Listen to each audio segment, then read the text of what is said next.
Putin के Belarus दौरे से पहले रूस की रणनीति सामने आई। रूस के नेता दे रहे हैं एटमी हमले वाले बयान।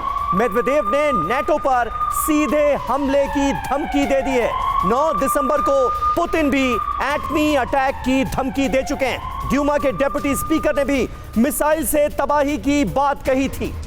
तो आखिर दुनिया किस तबाही के मुहाने पर खड़ी है? क्योंकि जो बयानात सामने आ रहे हैं वो तो ये साफ इशारा कर रहे हैं कि ये जंग आने वाले वक्त में और भी ज्यादा विध्वंसक होने वाली है। परमाणु हथियारों के इस्तेमाल की खुलेआम पर न सिर्फ धमकियां दी जा रही हैं बल्कि इसके लिए जोरदार तैयारी भी की जा रही है। और पुतिन के बेलारूस दौरे को भी इसी तैयारी से जोड़कर देखा जा रहा है। पुतिन के बेलारूस जाने से पहले रूस से बारूदी बयान सामने आ रहे हैं। जी हां, 9 दिसंबर को खुद पुतिन ने एटमी अटैक की धमकी दी थी, आपको याद होगा। आइए देखते हैं कब कब एटमी हमले को लेकर बयान दिए गए और उनके मायने क्या हैं।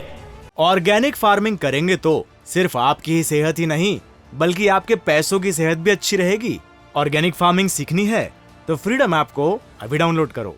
9 दिसंबर का वो बयान याद कीजिए, व्लादिमीर पुतिन का एटमी अटैक करने वाले का नामो निशान मिटा देंगे, यह कहा गया। 17 दिसंबर को पियोत्र टॉल्स्टॉय डेप्यूटी स्पीकर हैं ड्यूमा के, रूस की मिसाइलों से यूरोप और यूक्रेन पूरी तरह से तबाह हो जाएगा, यह सीधे चेतावनी दी गई तमाम नेटो कंट्रीज को, यूरोप को। तो एक के बाद एक लगातार बारूदी बयानों के आने का सिलसिला रूस की धरती से जारी है। और अब लुकाशेंको से मुलाकात, पुतिन का बेलारूस जाना, यह दौरा भी इसी सिलसिले को आगे बढ़ाता हुआ नजर आ रहा है। 6 सवाल हैं।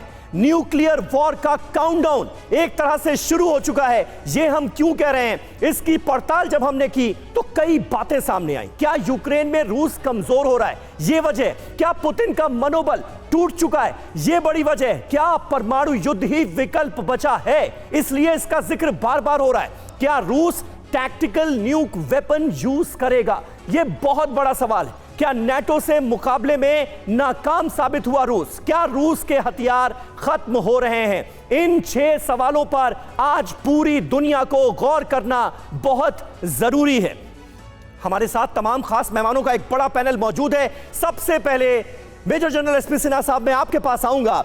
क्या आपको लगता है कि रूस का कमजोर पड़ना यह आज की तारीख में दुनिया के लिए घातक साबित हो रहा है क्या?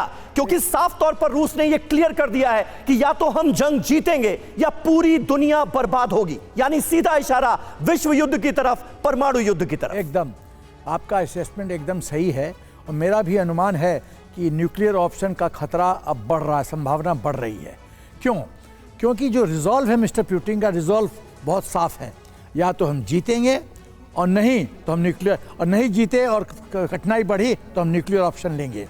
तो सवाल है कि अब यदि कन्वेंशनल कैपेबिलिटी देखिए तो रूस पर सर एक बात समझाइए, ये टाइमलाइन कब डिसाइड होगी कि अब हम नहीं जीतने वाले हैं, अब कोई चारा नहीं रह गया है, अब न्यूक्लियर अटैक से कम पर कुछ भी नहीं, और अगर ऐसा होता है तो इसका नुकसान तो रूस को भी उठाना पड़ेगा। ये टाइमलाइन अभी डिफाइन करना, परिभाषित करना इतना आसान नहीं है। जब पुतिन को लगेगा कि हम घिर गए हैं, एक साइड में हो गए हैं, तब वो न्यूक्लियर ऑप्शन लेगा। देखो सबसे बड़ी बात है, जेलेंस्की सरेंडर करेगा नहीं, नेगोशिएटिंग टेबल पे आएगा नहीं।